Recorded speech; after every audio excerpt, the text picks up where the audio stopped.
এক ধরনের চক্রাকার বৃত্তে আটকে আছে দেশের জ্বালানি খাত। বিশ্লেষকরা বলছেন আমদানি নির্ভরতায় ভুগছে পুরো খাতটি।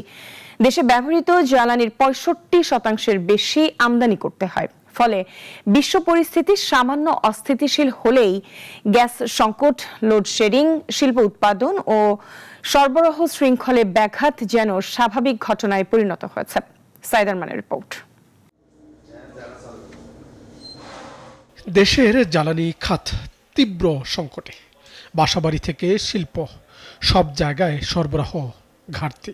গ্যাস বিদ্যুতের নাজুক পরিস্থিতিতে প্রতিদিনই কোনো না কোনো শিল্প কারখানায় পড়ছে তালা। সরকারি হিসেবে দেশে প্রতিদিন ৩৮০ কোটি ঘনফুট গ্যাসের চাহিদা রয়েছে। ৩০০ কোটি ঘনফুট হলে মোটামুটি সব খাতে সরবরাহ ধরে রাখা যায়। কিন্তু সম্প্রতি সরবরাহ কমে ১৬৪ কোটি ঘনফুট হয়, যদিও এখন তা আবার কিছুটা বেশি হলেও ২৫০ কোটি ঘনফুটের নিচে। বিএনপি সরকারের ৬ মাসের ৩ মাস পার হয়েছে তীব্র জ্বালানি সংকট মোকাবেলা করে। যদিও বিশ্লেষকরা বলছেন এ দায় বর্তমান সরকারের নয়, ১.৫ দশক ধরেই বেড়ে চলেছে সংকট। কিন্তু সংকট মোকাবেলায় সরকারের পদক্ষেপে ঘাটতি দেখছেন তারা। সরকার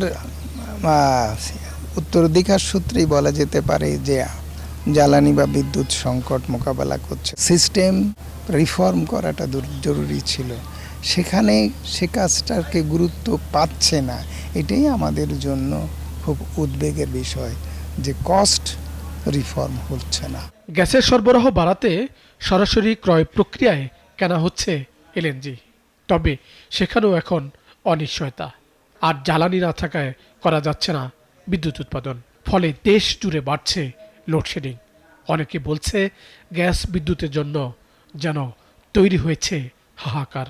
অন্যায় অযৌক্তিকভাবে মুনাফা বৃদ্ধি হয়েছে, ব্যয় বৃদ্ধির মতো মুনাফাও বৃদ্ধি হয়েছে। আর আমদানিকৃত পণ্য, গ্যাস বলেন, বিদ্যুৎ বলেন বা এলএনজি বলেন বা তরল জ্বালানি বলেন, সেসব ক্ষেত্রেও একই কথা প্রযোজ্য যে ব্যয় বৃদ্ধি হয়েছে।